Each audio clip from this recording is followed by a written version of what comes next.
Hello friends, welcome back. So let us start with exercise 2.2 question number 1 second part. Second part is 4s square minus 4s plus 1. In my previous video I have solved question number 1 first part. Okay, so let us start with the second part. 4s square minus 4s plus 1. What we will do now, we'll just find the factors by middle term splitting. The coefficient of s square is 4 here and constant term is 1. 4 into 1 is 4. That means multiply करके आपके पास कितना आना चाहिए 4 और add and subtract करके आपके पास कितना आना चाहिए, सेंटर में -4 लिखा हुआ है, -4. So find out the factors. 4 के factors आपके पास क्या हो सकते हैं, 2 2 जा 4. That means 2 into 2 4 आ गया, बट 2 + 2 आपके पास कितना होगा, प्लस का 4 होगा. तो इसलिए हमें क्या करना पड़ेगा, जो 2 और 2 हमने दो फैक्टर्स लिए हैं, दोनों को हमें क्या कंसीडर करना पड़ेगा, नेगेटिव. मींस हमारे जो फैक्टर्स आएंगे वो क्या आएंगे, हमारे -2 एंड -2, क्योंकि -2 into -2 is +4 and -2 + -2 is -4. So write down 4s square minus 2s minus 2s plus 1. Now take out common. Common from these two terms are 2s. What is left? 2s minus 1. And from these two terms common is -1. What is left? 2s minus 1. From whole the term, what is common? 2s minus 1 is common into 2s minus 1. Now find the zeros. 2s minus 1 is equals to 0. 2s minus 1 is equals to 0. For finding the zeros, what you will do?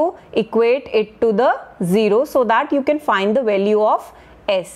So 2s minus 1 को आपने 0 के equal लिया, 2s minus 1 को आपने 0 के equal. What you will get?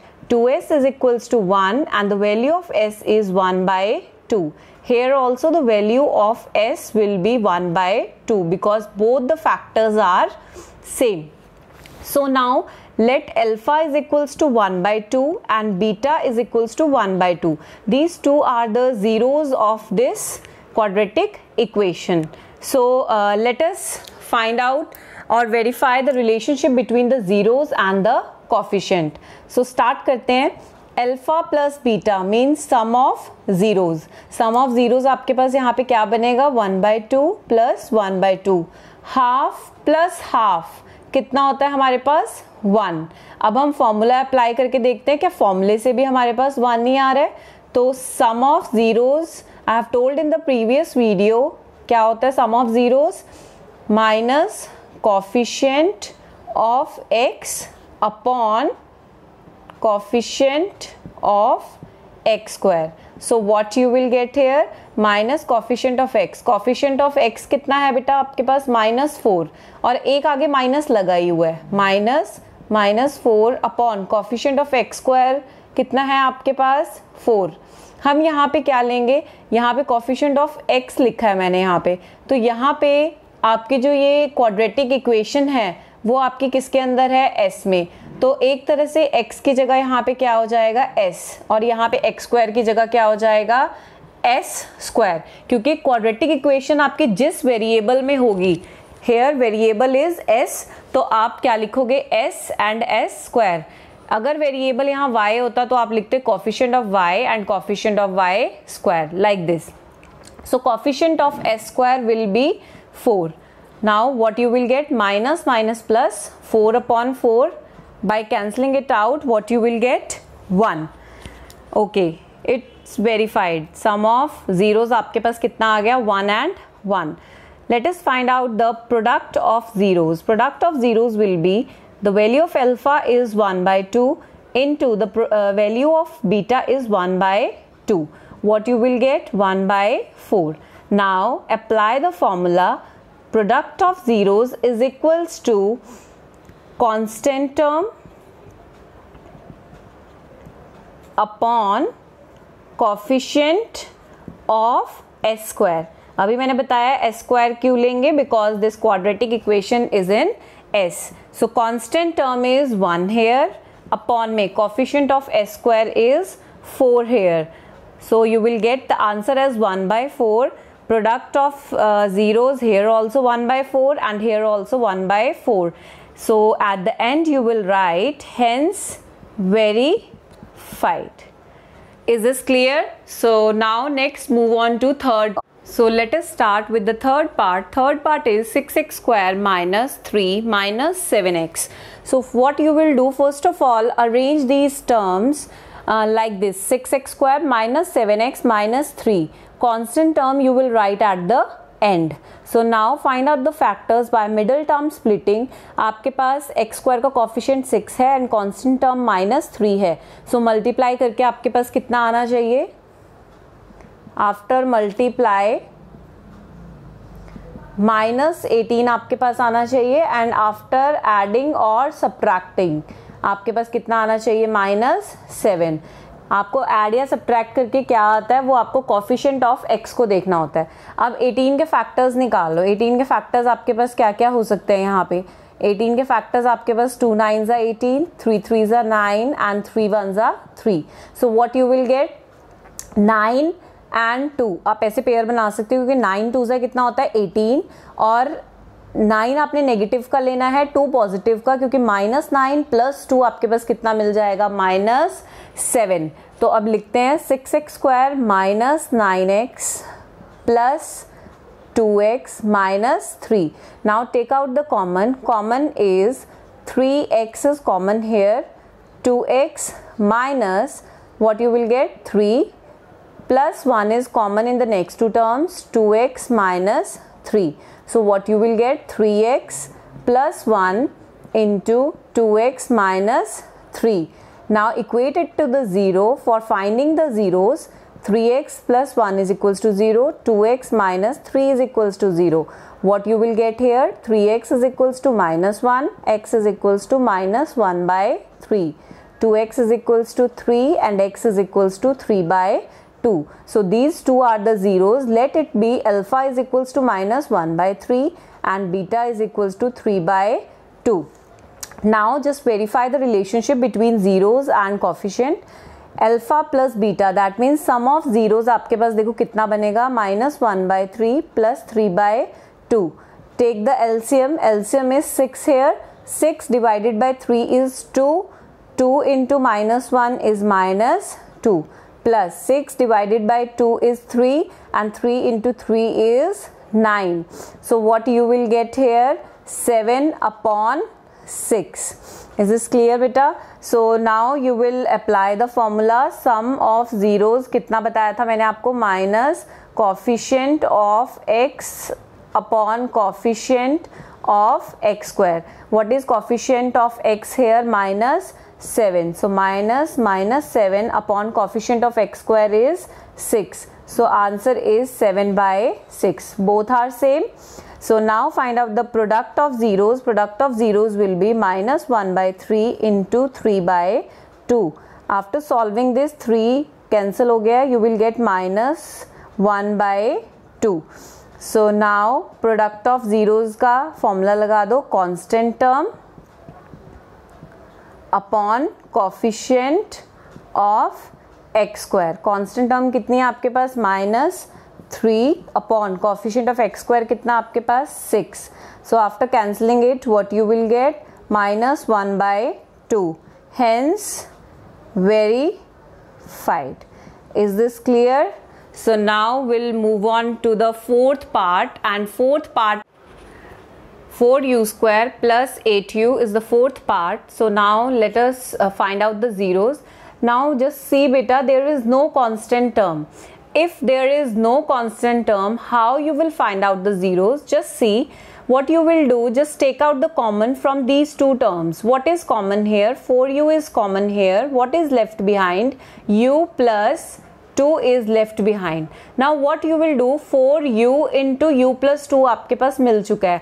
आप put करोगे या तो 4u 0 के इक्वल होगा या फिर u plus 2 0 के इक्वल होगा. For finding out the zeros. In these types of question, you will do like this only. So from here the value of u is 0 and from here the value of u is minus 2. So you get the two zeros. So alpha is 0 and beta is minus 2. Now you will verify the relationship alpha plus beta, that is sum of zeros. आपके पास देखो बेटा कितना बनेगा, sum of zeros 0 plus minus 2, what you will get, minus 2. And the formula of alpha plus beta is equals to, what you will write here, this quadratic equation is in variable u. So you will write minus coefficient of u upon coefficient of u square. तो coefficient of u कितना यहाँ पे 8 है and coefficient of u square कितना आपके पास 4. So you will get minus 2. Sum of zeros तो आपके पास verify हो गया. Next is product of zeros. Product of zero निकालते हैं. 0 into minus 2 is 0. 0 को किसी से भी multiply करते हो तो आंसर क्या आता है आपके पास, 0. And product of zeros, apply formula here, constant term upon coefficient of x square. What is constant term here? देखो यहाँ कोई constant term ही नहीं है, that means constant term 0 होगी. 0 upon coefficient of u square आपके पास क्या बन जाएगा, 4. So what you will get, 0 upon 4 is 0. So hence it is verified. Product of zeros is also, both are zeros. So you will write here, hence verified. Is this clear beta? So now we'll move on to the next part, that is fifth part is t square minus 15. So now how we'll find the zeros? Beta see, in previous question there was no constant term and in this question there is no term containing t. That means आपकी जो t वाली term है वो नहीं है, आपके पास t square है and constant term is there. अगर आपके पास इस टाइप का क्वेश्चन आ जाता है, how you will solve it, what you will do, T square minus 15 को आप 0 के इक्वल करोगे तो यहाँ से आप वैल्यू निकाल लोगे, T square is equals to 15. अब देखो स्क्वायर जब उधर जाता है तो क्या बन जाता है, अंडर रूट एंड आगे प्लस माइनस का साइन लग जाता है. That means T is equals to under root 15 plus minus. Is this clear? So आपके पास t की वैल्यूज 2 आ जाएंगी, plus minus root 15. That means एक प्लस रूट 15 वैल्यू है आपकी t की और एक आपकी t की वैल्यू minus root 15. That means 2 zeros आपके पास मिल गई. तो अल्फा की वैल्यू हम ले लेते हैं कि रूट 15 है, प्लस आगे लगाने की जरूरत नहीं है. एंड आपके पास बीटा की वैल्यू कितनी आ गई, minus root 15. Now just verify the relationship. Alpha plus beta is equals to root 15 plus minus root 15. Solve करते हैं. root 15 plus minus root 15. What you will get, 0 as the answer. Now by applying the formula alpha plus beta, this equation, this quadratic equation is in t square. So what you will write, minus coefficient of t upon coefficient of t square.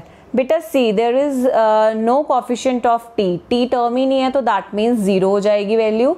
Upon T square का coefficient कितना है, 1. सो 0 upon 1 कितना होता है, 0. So now next come on to alpha into beta, that is product of zeros. Root 15 into minus root 15. देखो बेटा root 15 into root 15 कितना होता है, 15 और आगे माइनस एक है, सिंगल माइनस है तो माइनस लग गया आगे, ठीक है आपके पास.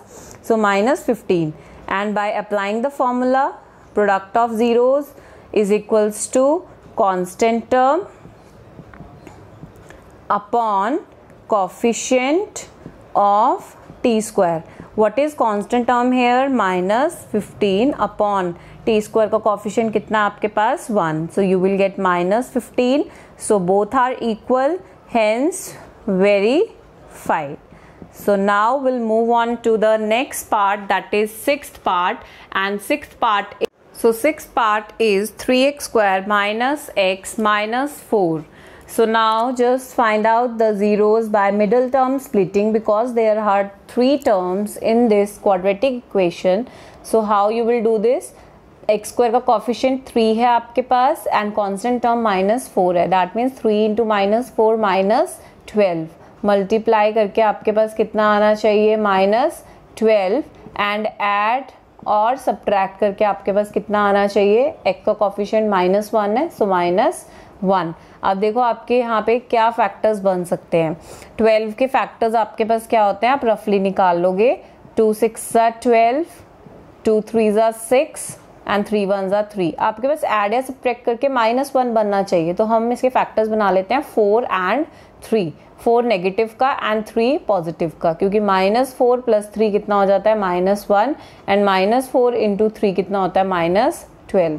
So what you will write here, 3x square minus 4x plus 3x minus 4. Now take out common here, x is common here, what is left, 3x minus 4 plus 1, 3x minus 4. So what is common here, 3x minus 4 into x plus 1. So equate these factors is equals to 0. X plus 1 is equals to 0. So find out the value of x from here. X is equals to 4/3 and x is equals to -1. 3x -4 उधर गया तो 4 हो गया, x की value कितनी आ गई 4/3. Now just verify the relationship. Sum of zeros, that means alpha plus beta. ये आपका क्या बन जाएगा, अल्फा 4/3 और बीटा क्या बन जाएगा आपका -1। अब अल्फा प्लस बीटा करते हैं, 4/3 प्लस -1 सॉल्व करते हैं, 4/3 -1, take LCM, LCM is 3, so 3 divide by 3 is 1 and 1 into 4 is 4। इसके डिनोमिनेटर में कितना है 1, 3 divided by 1 is 3 and 3 into -1 is -3. So what you will get 1/3 as the answer. Now apply the formula, alpha plus beta is equals to minus coefficient of x upon coefficient of x square. So minus coefficient of x कितना है -1, okay, upon में coefficient of x square कितना है 3. So what you will get 1/3 as the answer.